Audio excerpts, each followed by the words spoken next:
library, we used to do some fun experiments, science, American Girl, book clubs, all kinds of things, but unfortunately, we can't get together in person right now, so I thought we could have some science fun from my house to yours.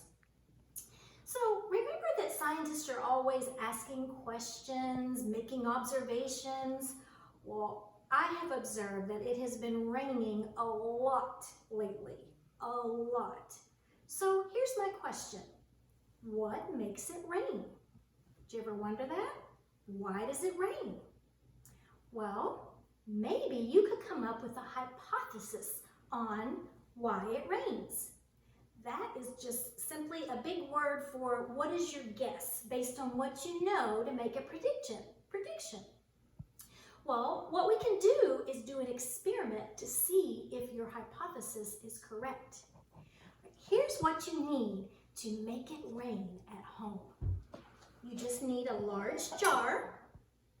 You need some boiling water. That's why you need the help of a grown-up.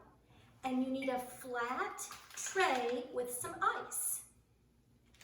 So here's what we're going to do. We take this jar, I picked glass so you could see through it.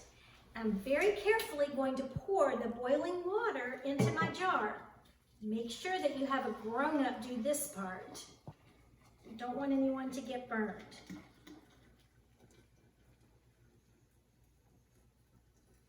See the steam coming off of the boiling water?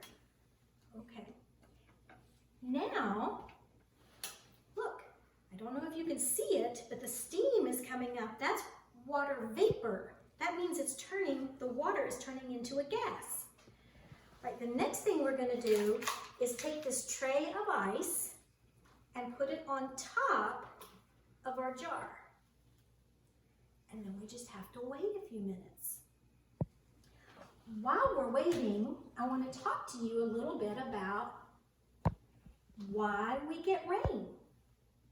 I know you've all seen water all over the place.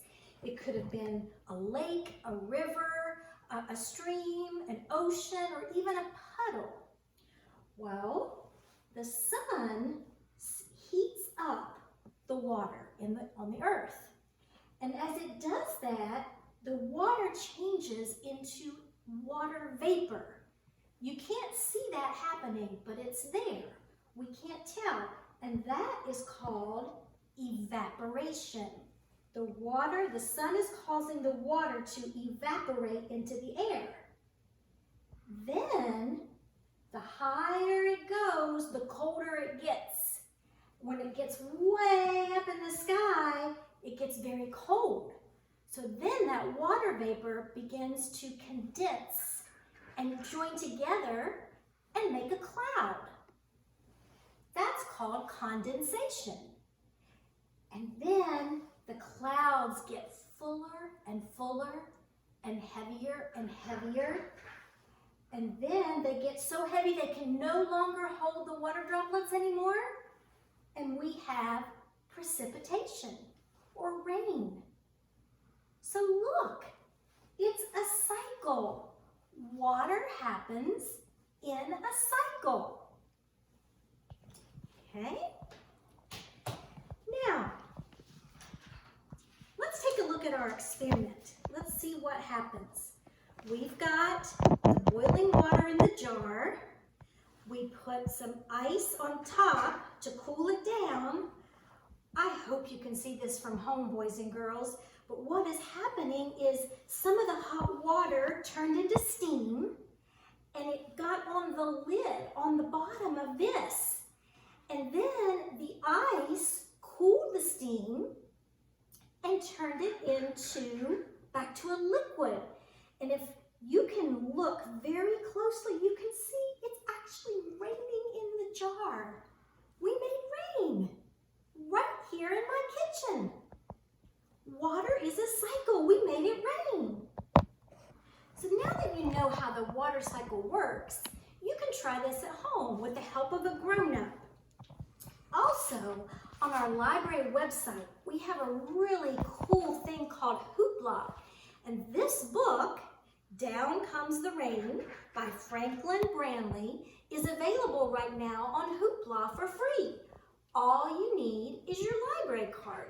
I think you'll enjoy it. It's a really, really good book. Okay, so now one more thing before I leave you. I have a little song to help you remember some of these big words and how the water cycle works. It goes like this. Water happens in a cycle, yes it does. Water happens in a cycle, yes it does.